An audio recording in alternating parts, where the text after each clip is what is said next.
Gegara rebutan lahan parkir, seorang keponakan tega membunuh pamannya sendiri di kawasan Cilengsi, Bogor, Jawa Barat. Pelaku menggunakan 2 jasa eksekutor dengan menjanjikan imbalan 5 juta rupiah.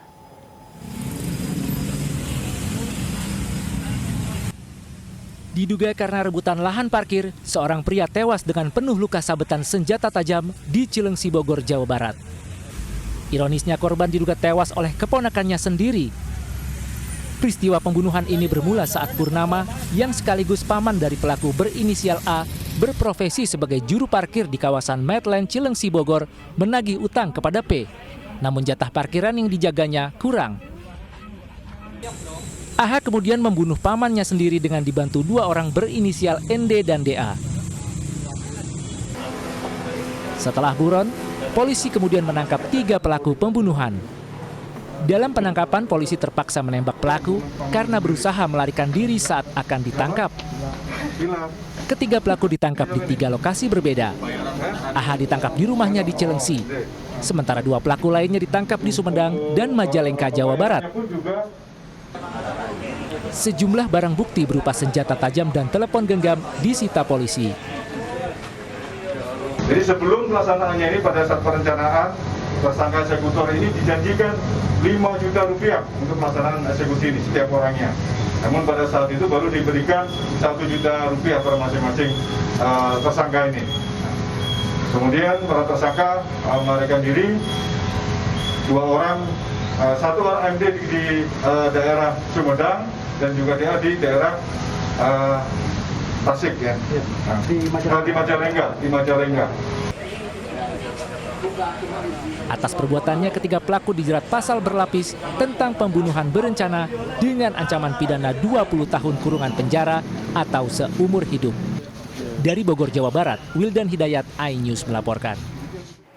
Ya, mengapa pelaku tega menganiaya pamannya sendiri? Apakah pembunuhan tersebut sudah direncanakan? Kami bahas bersama Kapolsek Cilengsi, Kompol Andri Alam Wijaya, dan kriminolog dari Universitas Budi Luhur, Monika Margaret. Selamat sore Pak Kompol Andri dan juga Mbak Monika.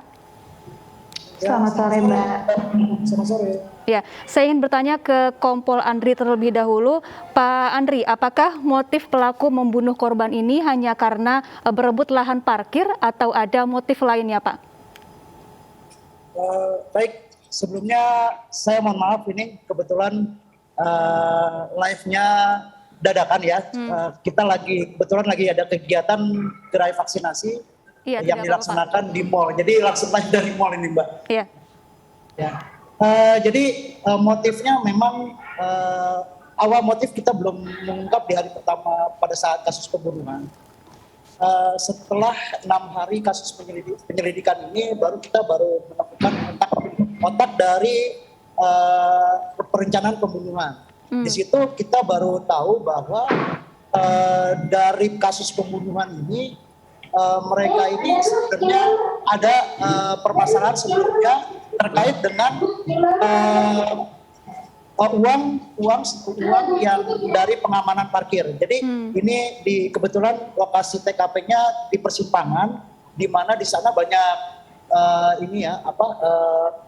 paugah ya, bahasanya paugah. Mereka itu per jam itu menjaga di sana dan wajib memberikan sejumlah uang pengamanan kepada para kepala preman ini. Kebetulan korban juga di sini termasuk preman baru yang ada di sana, tapi sudah dirasakan menguasai lahan parkir di sana, Mbak. Ya. Jadi ini adalah salah satu motif. Ya, Pak Andri, kalau pengelolaan lahan parkir sendiri yang dilakukan oleh pelaku dan korban selama ini memang seperti apa, Pak?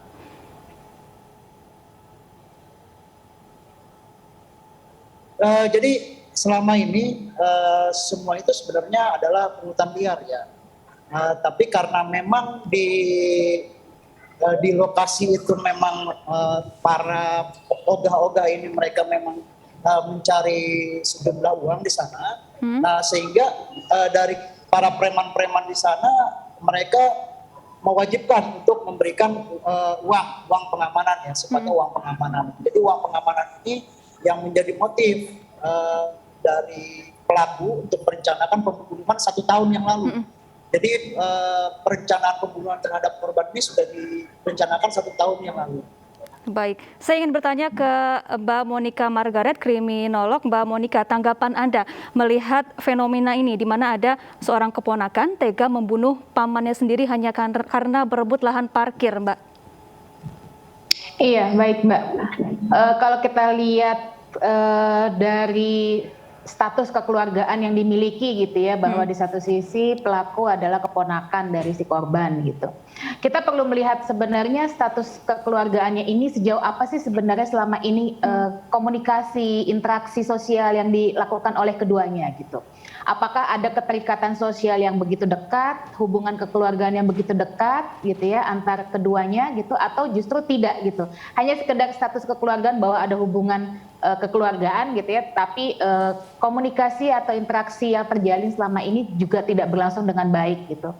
Karena kita lihat di sini bahwa kalau memang ternyata selama ini ternyata banyak konflik-konflik gitu ya yang terjadi di antara hubungan keponakan dan paman ini, berarti ternyata ada semacam penumpukan emosi yang dirasakan oleh si pelaku selama ini gitu ya, karena keberadaan tiba-tiba gitu ya, artinya bukan tiba-tiba, kalau melihat kronologis ceritanya kan si pelaku sudah sekitar 10 tahun gitu ya Mbak ya, menguasai lahan parkir yang dia geluti saat ini gitu. Kemudian sekitar 3 tahun belakangan ini muncul peranan si paman gitu ya di dalam penguasaan lahan parkir, dan ini akhirnya menimbulkan konflik, ada emosi di situ, ada semacam harga diri yang mungkin dipertaruhkan, dan juga jumlah pemasukan dari lahan parkir tersebut yang menjadi berkurang gitu ya. Nah, kita bisa lihat di sini.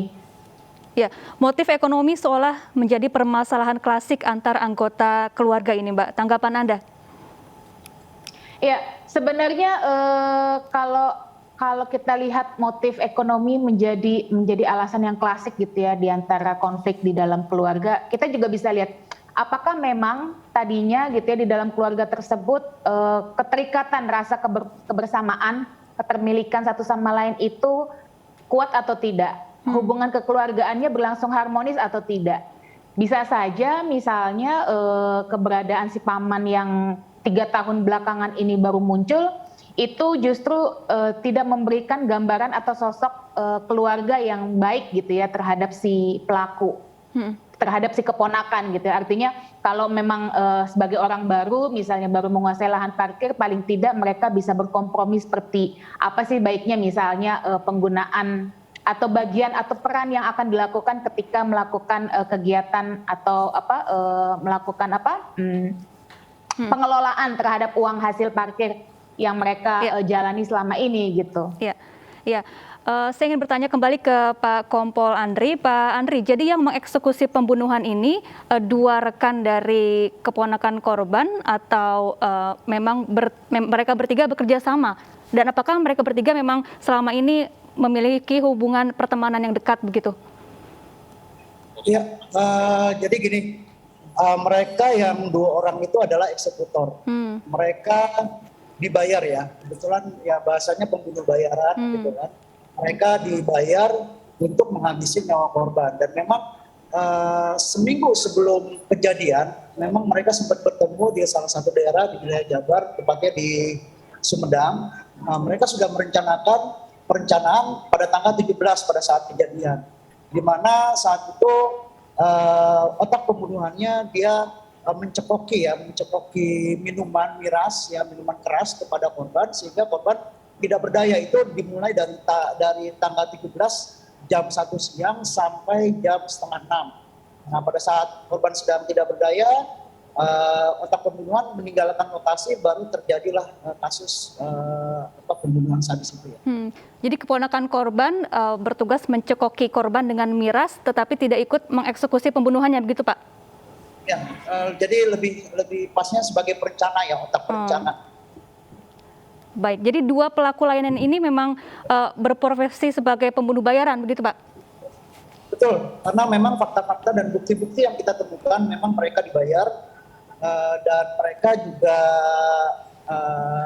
sedang kita dalami dari kasusnya di Sumedang maupun di Majalengka. Memang kedua orang ini adalah diduga adalah begal, residivis kasus begal. Baik, Mbak Monica, ini Mengapa seseorang bisa begitu dengan tega, sadis, dan berani menghilangkan nyawa orang lain padahal tahu konsekuensi hukumnya begitu, Mbak?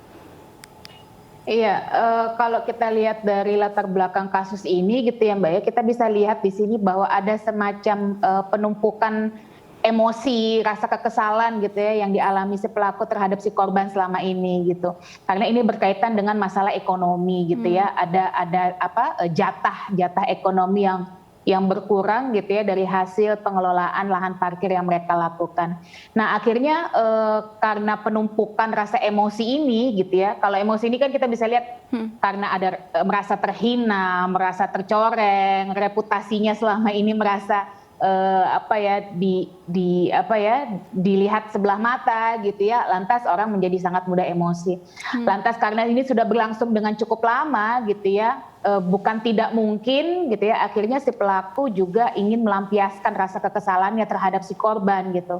Nah, kemudian akhirnya pelaku merasa bahwa memang keberadaan korban ini sangat mengganggu gitu ya, keberadaan korban ini sudah mengusik jatah gitu ya, jatah pengelolaan lahan parkir yang mereka dapatkan selama ini. Lantas korban mengalami kerugian misalnya atau pengurangan yang sangat besar. Lantas korban tidak segan-segan gitu ya, ketika yang namanya sakit hati biasanya gitu ya menumpuk dalam jangka waktu yang lama akan menyebabkan seorang individu juga bisa melakukan apa yang dianggap sebagai itu hal yang seharusnya dilakukan gitu ya Mbak ya. Artinya sebenarnya tujuannya dia membunuh itu pasti sudah dia pikirkan. Tapi mungkin tingkat rasionalitasnya tidak berpikir panjang gitu ya, bahwa kalau ketahuan gitu ya, kalau terproses oleh sistem peradilan pidana ini akan berakibat tindakan pidana ini akan berakibat hukum gitu. Mungkin tidak sejauh itu berpikirnya, hanya berpikir agar sosok orang ini gitu ya nggak mengganggu lagi gitu. Ya baik, Mbak Monika, apakah artinya setiap orang yang merasakan sakit hati dan emosi yang menumpuk memiliki potensi untuk melakukan kejahatan terhadap orang lain? Iya, pada dasarnya setiap manusia gitu ya kalau dibebani terus dengan rasa emosi, kesal gitu ya, dendam gitu, itu punya potensi Mbak untuk melakukan kejahatan, misalnya untuk melakukan penganiayaan lah misalnya. Tapi semuanya itu bisa terhindarkan gitu ya kalau kita punya yang namanya self control gitu. Bagaimana kita bisa mengontrol emosi kita, mengontrol diri kita gitu ya.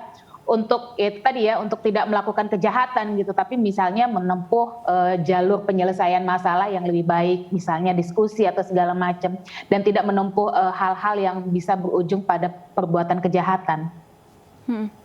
Baik, saya akan kembali bertanya ke Kompol Andri.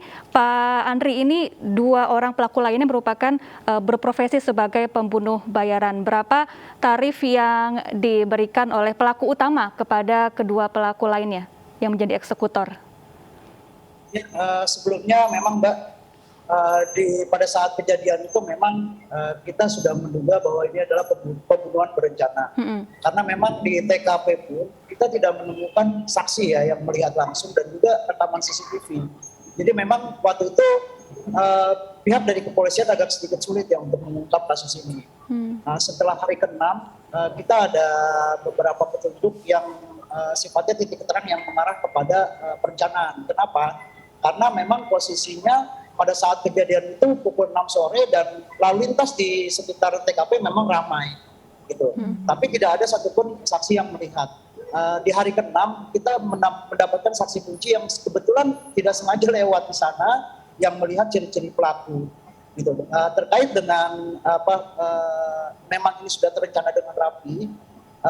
Ini kita dari saksi itu mendapatkan terang kepada otak perencananya ini adalah keponakan sendiri gitu. Nah, memang dari uang yang sudah dijanjikan itu kepada para pembunuh bayaran ini awalnya 5 juta rupiah gitu. Dan pada saat kejadian itu sebenarnya dari niat eksekutor pun juga sebenarnya tidak ada niat untuk sampai membuat korban itu meninggal. Hanya untuk melumpuhkan saja. Ternyata korban kehabisan darah di lokasi dan akhirnya korban meninggal, dan pada saat mendapatkan kabar korban meninggal baru dibayarkan 1 juta. Para pelaku ini sempat kabur selama 10 hari ya Pak ya. Dari ketiga pelaku ini siapa yang paling pertama kali ditangkap oleh polisi? Jadi di hari ke-6, tepatnya di tanggal 23 itu kami menangkap otak pembunuhannya, yaitu saudara AH. Dari sana berdasarkan bukti-bukti yang kita temukan, di sana terungkaplah bahwa dia sudah membayar ya, pembunuh bayaran itu yang kebetulan adalah orang Sumedang dan Majalengka. Di hari ke-10 kita berhasil melakukan pengejaran dan kita melakukan penangkapan di daerah Sumedang dan Majalengka. Baik, Pak Kompol, kemudian apa jerat hukum yang bisa dikenakan kepada ketiga pelaku pembunuhan ini? Ya, jadi untuk pasal yang kita kenakan itu adalah pasal 340 pembunuhan berencana dan atau 351 ayat 3 ya, melukai seseorang yang menyebabkan meninggal dunia dengan ancaman hukuman 20 tahun penjara atau seumur hidup, Mbak. Baik, Mbak Monika, ini kasus seperti ini belakangan banyak terjadi. Apa yang harus dilakukan oleh setiap keluarga agar atau untuk mencegah peristiwa seperti ini terjadi? Ya, pada dasarnya hubungan komunikasi ya di dalam keluarga itu yang perlu ditingkatkan, Mbak. Terutama terkait dengan keterikatan sosial antar keluarga, itu yang perlu ditingkatkan. Bagaimana layaknya gitu ya, peran masing-masing individu di dalam keluarga itu jelas gitu ya, dan sebenarnya itu tadi ya harus ada sikap saling menghormati, menyayangi sebenarnya satu sama lain. Nah, pada dasarnya ketika misalnya ada suatu permasalahan atau konflik yang terjadi di tengah keluarga, pada dasarnya justru juga anggota keluarga yang lain yang harus bisa menjadi penghambat gitu ya Mbak ya, ketika terjadi misalnya ancaman dari konflik. Misalnya ada mau melakukan penganiayaan atau bahkan misalnya mau melakukan kekerasan gitu ya, harus ada peran dari anggota keluarga yang lain gitu ya untuk bisa menjadi penghambat gitu ya. Kalau istilah di kriminologi ada capable guardian gitu ya, orang-orang yang bisa menjadi penghalang gitu ya agar tidak terjadinya tindakan kekerasan atau penganiayaan gitu. Dan pada dasarnya peranan di dalam keluarga itu penting ketika misalnya ada konflik yang terjadi di tengah-tengah keluarga gitu ya, dan harus dicari solusinya gitu Mbak, harus dicari solusinya agar itu tadi masalah yang ada tidak berlarut-larut gitu dan segera terselesaikan. Baik, terima kasih Mbak Monika Margaret, kriminolog Universitas Budi Luhur, dan juga sebelumnya ada Pak Kompol Andri Alam Wijaya, Kapolsek Cilengsi Bogor, telah bergabung bersama kami di iNews Sore.